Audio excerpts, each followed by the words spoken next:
Easter is on April 8th, to give you that reminder. I just want to ask you this question, though. As you looked around this morning, you could probably see there's not a whole lot of room left.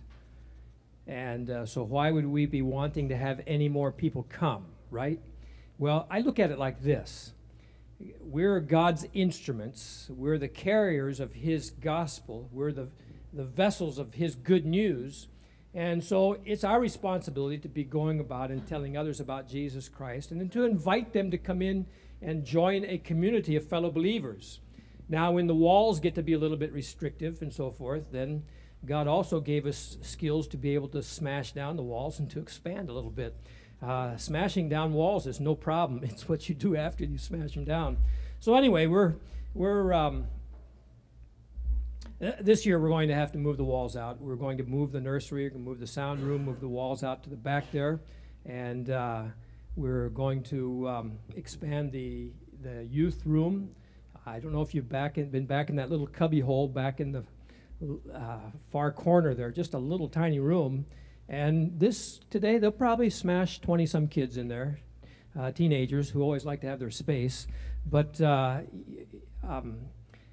have a fantastic opportunity here, and I praise God for it. I'm thankful for the fact that He's brought us here. So we're just going to plan on some dust and some dirt later on this year, and I'm giving you forewarning of that, especially when Easter Sunday comes. Easter Sunday comes, and there's a lot of people who don't normally come to church every day or every week, and we're hoping they're going to come. So I'm saying that to just give you a gentle reminder. The good thing to do is when you see somebody who maybe you don't recognize or they haven't been here very often, give them your seat.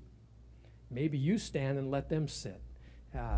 You say, well, Pastor, it's 6 weeks away. Yeah, I know. I just know that for me, I need to hear these things over and over again before I finally get them. So, and it's also important for me to keep saying them so I remember them too.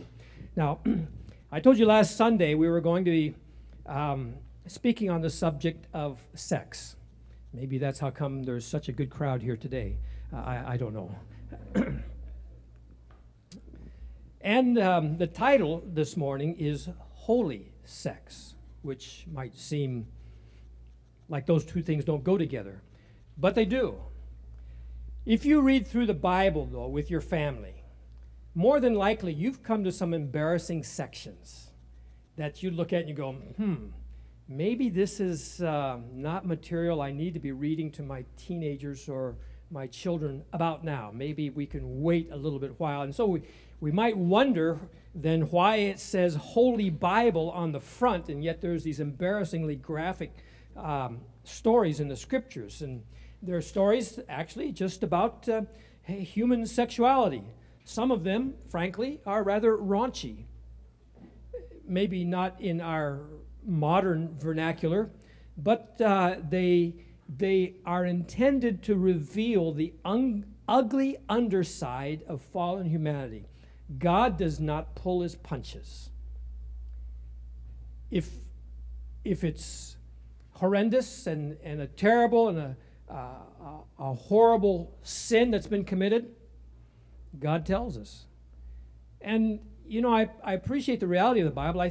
I have found, and even in this study of Leviticus, that our English translators were civil people, and they sometimes took the very graphic descriptions of the original language and put it into terms which are less graphic, more palatable to civilized people, like we like to think that we are. So we might want to ask ourselves then, why is there so much sex in the Holy Bible? Maybe it's our problem that we think there's something wrong with this subject of sex. But I would suggest to you there's some reasons why it's going to be in the Bible, because sex is the basis of propagating life, right? We don't have problems so much with animals mating, and that's not maybe dinner subjects, and neither is this, but when it comes to humans propagating life and creating new life, then there's a whole new way of thinking about it. And sometimes it's just plain uncomfortable. Told my wife on the way to church today, I said, I'm preaching about sex today. It's not easy preaching about sex. And especially to Christians who have sometimes some funny ideas about things, and this may be one of them. But I think that another reason why there's these stories of sex in the Bible is simply because of this. This is nothing new. Simply because people are sexual. We have male and female gender or sex, right? And that's a fact. There's no need to hide that thing. The fact is there's a lot of difference between males and females. God made us that way. And though we're very different from one another, I'm not going to go into those stories now. There's some pretty crazy stories about funny jokes, I guess. Depends on who's telling the joke, whether or not they're funny. But come on. Would you say that there's a big difference between male and female? And isn't it interesting that though there's this difference, there's this nearly irresistible attraction between them? Sometimes. I have to say that I had a very hard time personally with my own sexuality. Since we're being real honest here, I thought I was such a horrible sinner because I had this attraction for women. And then I realized, duh. God made me that way so that the whole process of creation can be completed, whereby a man is attracted to a woman, the two of them fall in love, they come together and form a family, they begin to have babies, and this whole creation process recreates itself over and over again. And I came to realize I can praise God for that. That this is a part of God's whole process. So yeah, there's sex in the Bible, and another reason why there's sex in the Bible is because of this. God finds it necessary to teach us and to show us and to define for us the parameters whereby sex can be best enjoyed. The problem is with our world, we haven't listened to God's plan. We think that we know better. And so it's again, when we go through this book of Leviticus, just kind of going chapter by chapter, we come to a chapter that happens to be dealing with the matter of sex. And I suppose it would have been the very easy thing to do to just say, and yes, let's turn to chapter 19. But guess what? After 19 comes 20, and there's more sex again.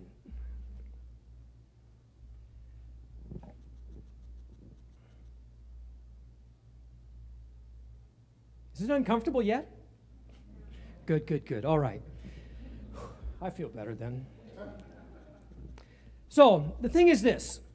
God has given us this beautiful plan, this beautiful attraction. And I can't, because of my fallen nature, I can't really grasp what it must have been like for Adam to have seen Eve for the first time.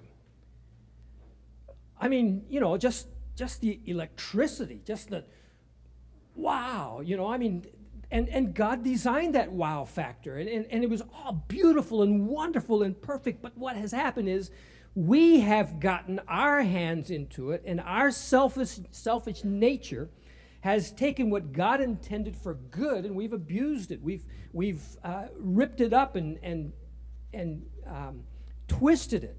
Sometimes the abuse is just simply because we're ignorant about these things. We're ignorant as to what God has to say about it, and it's sometimes simply because we read through the Bible and we come to these areas that are a little bit uncomfortable, we just move on through when maybe it's a good place for us to stop. Sometimes the reason we abuse the gift of sex that God has given to us, it's just because of our own unabated and unleashed lust. From outright disobedience or misguided understanding of what God intended.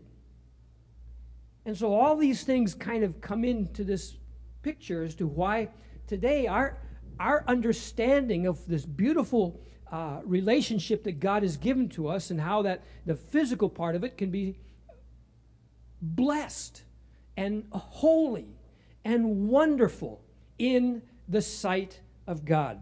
Years and years ago, when I was going to Morrison Academy, we had a youth group in the evenings on Sunday, and one of the pastors there was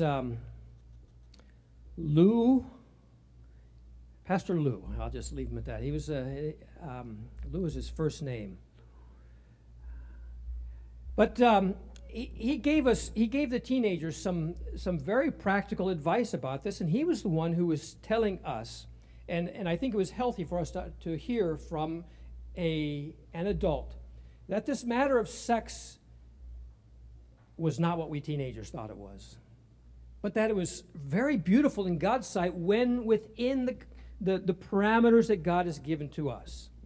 And I find it incredibly fascinating. In fact, I think it's part of whole God's comedy. You know, God gives us a little bit of comedy now and then, that in the middle of this holiness code, in the middle of the code that God gives to us, and for us who are really legalists, you know, we think code and law and rules and so forth. In the middle of all the laws, the rules, the regulation that God has given to us to teach us how to live in His presence in a holy way, He goes and brings up the subjects of sex. And so the question is, what does holiness have to do with sexuality? It just doesn't come across with us in this society today.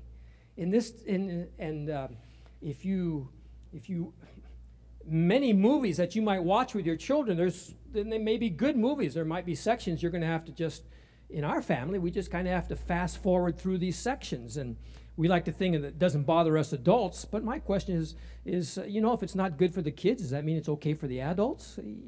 You know, I mean, God's saying that's not good for your kids to watch. Oh, but it's okay for you to watch. I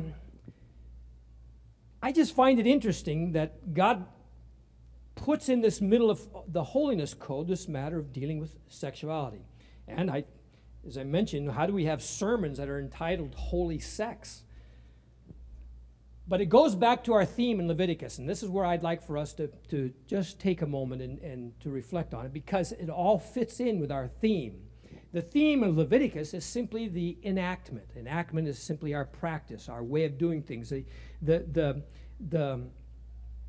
activities of holiness in the context of our Christian community, our church community, our fellowship of believers, that has the divine presence of holy God at its core, at its center. How do we live in God's presence? And in our lives, we can compartmentalize. But as we've seen in the book of Leviticus, there's not this compartmentalizing that's taking place. Because this practice or enactment of holiness, for the Jews, the social and the religious activities were not separated and divided. In fact, we saw last week, folks, that it's a worshipful experience to have meat for dinner. Yeah. So for us, there's no spiritual part of having meat. I went out and had lunch with Ted the other day, and we went and had beef noodles. And I said, Ted, the reason we're having beef noodles is because I know you're a meat eater. But the thing is, we just thank God for the food. We didn't have to go take it to the temple and have it blessed before we had Taiwan beef noodles. Got an email from my daughter who's in Washington, D.C. She was invited to go to the Taiwan embassy. You know what I mean. It's embassy, but it's not embassy. And so she was invited to go there because they had a famous cook from Taiwan to prepare Taiwan beef noodles for the banquet. And I said, that's great, Mindy. I'm glad you get to enjoy Taiwan beef noodles, but I live in Taiwan.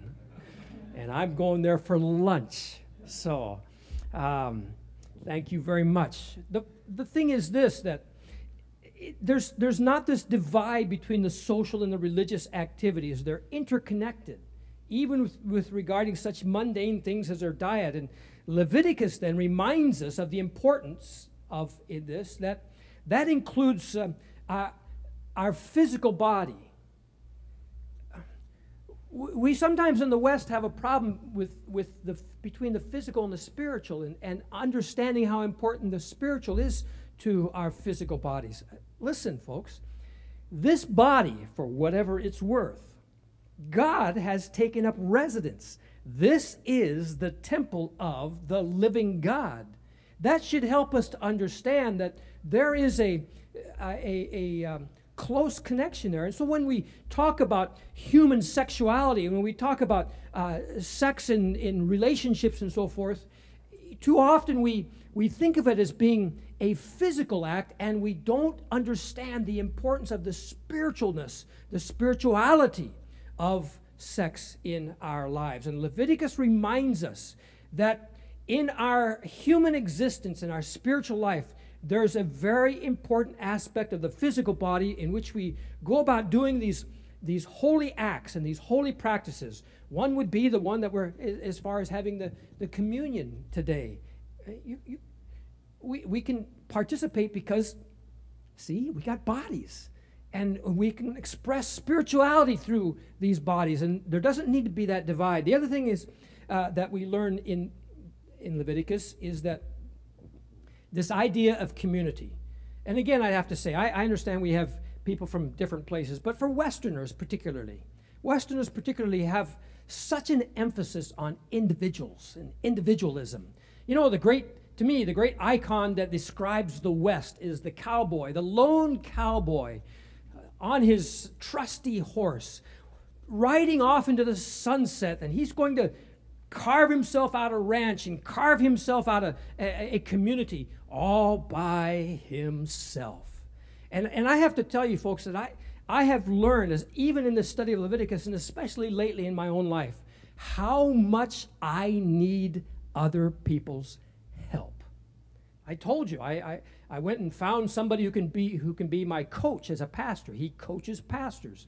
And I said, I don't know what the next step is. I need help as a coach, as somebody to coach me as a pastor. I also told you that I went and got a trainer to help when I go to the, whatever that place is, the gym, because I just need help. And you know something?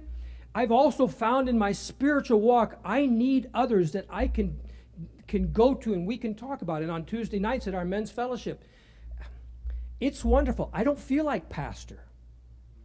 You know, I can just be me, and I can say, I don't have to pretend like I'm really spiritual and got it all together, because it's, you know, and I got to tell you, it's such a benefit to be able to say, I do live in a community and I need you. I need you. Not just to give an offering on Sunday. I need you.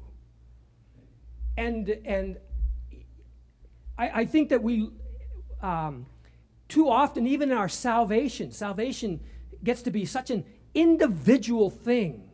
Whereas when I go through the scriptures, I see that salvation actually introduces you into a community. And man, that's so vitally important that we realize how much we need each other. Leviticus then also teaches us that this community it's in this community that we learn integrity and honesty and trust. You can only learn those things in interacting with others. And then we see that it's in this that God dwells in our midst. It's not God is up there somewhere, pie in the sky, by and by. No, you know, there's something about learning that day by day, from the moment we get up and we regain our consciousness, or after the first cup of coffee, whenever it happens to you, and we suddenly realize, wow, God is with us. And we can begin the probably first interaction is with your spouse if you're married, or you know, but to realize that in all these relationships, God is with us. It's not a passive presence. He's participating with us. And for the Jews, as again we've seen over and over again in this theme, God, Yahweh, is in their presence. He's there as creator. He's there as Redeemer. Now, I say that because there is a tie between understanding the nature of God and sexual passions, because the two speak directly to the authority of the Creator. He made this world, and he made its boundaries, and he did it within the boundaries of 6 days. And God has established the sexual identities and the roles of men and women. So then, to confuse or reject the Creator's design is literally to deny the lordship of God. It's to deny his being master, his being over us. So, I would say to us that we really do, as Christians, need to have a thoroughly biblical worldview of human sexuality. I'm reading a book that my son Gabriel recommended to me. Gabriel, as I told you before, he's training to be a Green Beret, and he and I have been talking back and forth because, you know, there's going to be times when he's asked to do things that he really wonders whether or not God wants him to do it or not. And I said, son, you have to know in your heart whether or not this is what God has called you to do. This is your calling. And you see, this comes to this dichotomy that we have, that you're not really serving God unless you get to be a pastor like me. See, I get to serve God because I'm pastor and I get to preach. That is so weak. God has called every single one of his children to be his minister, and he's put you in that place where you're at day by day to be his minister. What a blessing that is. So we need this view, this biblical view of sex, that it doesn't divide the secular from the spiritual. It wraps all of our sexuality up in the righteousness and the holiness of God, so that I can say to you, sex is not a dirty word.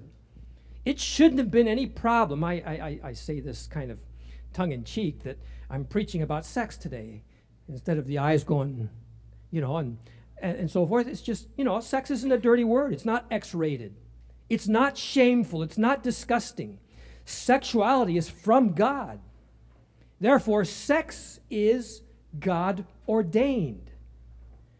It's beautiful, it's enjoyable, and there's also something very spiritual about it. Having said that, though, you would obviously want to think that biblical sexuality is distinctively different from what we see in the rest of the world. Do I hear an amen on that? Distinctively different. That's the key. Now, let's look in Leviticus chapter 18, verses 1 through 5, okay? Leviticus chapter 18, verses 1 through 5.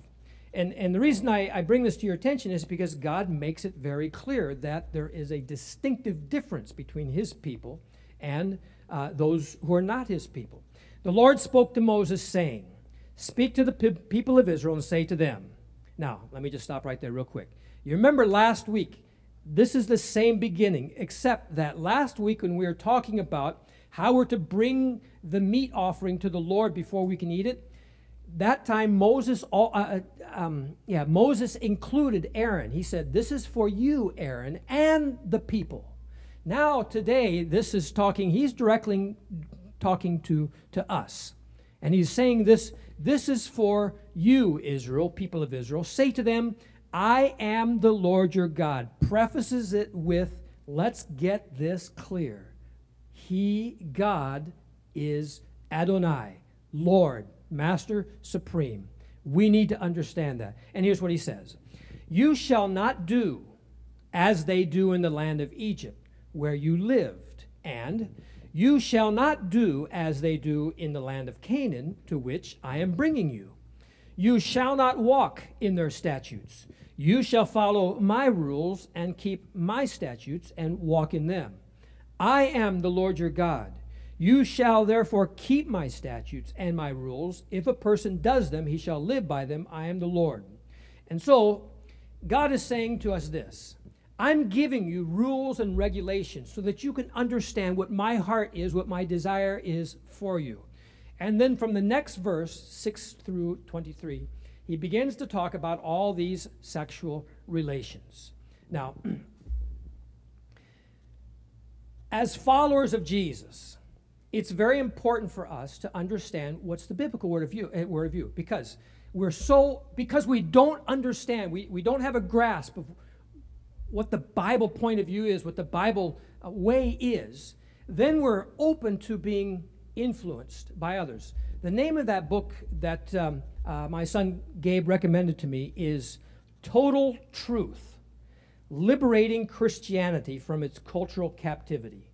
Total Truth, Liberating Christianity from Its Cultural Captivity. It's written by Nancy R. Piercy, and I just started reading. I have a hard time putting it down, and that's why this sermon went on and on and on and on and on into the early hours of the morning, because I started way too late on it. But here's what she has to say.